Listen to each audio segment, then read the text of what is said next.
খুবই ছোট্ট একটা ভিডিও।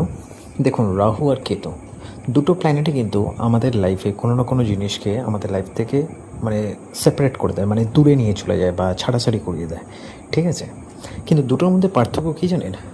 যখন রাহু কোনো কিছুর থেকে আপনাকে ছাড়িয়ে আনে, তারপরও সেটার সাথে কোনো না কোনোভাবে আপনার একটা কানেকশান থেকেই যায়। মানে আপনি সম্পূর্ণরূপে সেই জায়গা থেকে ছেড়ে বা সেই জিনিসটা বা যে কোনো জিনিস হোক না কেন, যেখানে বসে থাকে তার উপর নির্ভর করে, যেই ঘরে বসে থাকে আপনি সম্পূর্ণরূপে ছাড়তে পারবেন না।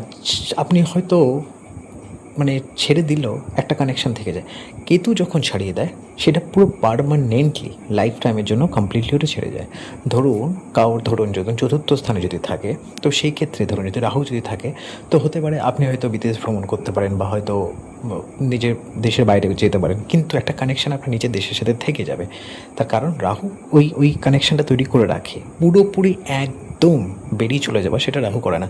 কিন্তু সেক্ষেত্রে যদি কেতু থাকে, আপনার হয়তো ছাড়তে অসুবিধা হবে, সময় নেবে, বাট একবার যদি ছেড়ে যায় তো সেটা সারা জীবনের জন্য। এটা যে কোনো ঘরে বসে থাকবে সেই প্ল্যানেটটা রাহু কেতুর মধ্যে, সেইখানেই এই এফেক্টটা দেবে। যদি সপ্তম স্থানে থাকে তাহলে সম্পর্কের ক্ষেত্রে কেতু যখন ছাড়াছাড়ি করে দেবে সেটা সারা জীবনের জন্য করে দেবে। আপনার মনে হবে যে এটা কিছুই হয়তো ছিল না, মানে একে অপরকে চেনেন না।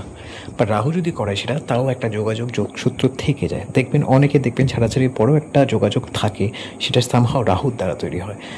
সেটা যে কোনো ঘরে আপনার বার্থ চার্টে যদি থাকে লগ্ন বা চন্দ্র হিসাবে, সেই ঘরটা যেটা রিপ্রেজেন্ট করে সেইখানে ছাড়াছাড়ি বা সেপারেট হলে রাহু একটা তাও যোগসূত্র বা একটা যোগাযোগ রেখে দেয়, কেতু সম্পূর্ণরূপে সেটাকে কাট অফ করে দেয়। এটা হচ্ছে এই দুটো প্ল্যানেটের মধ্যে পার্থক্য।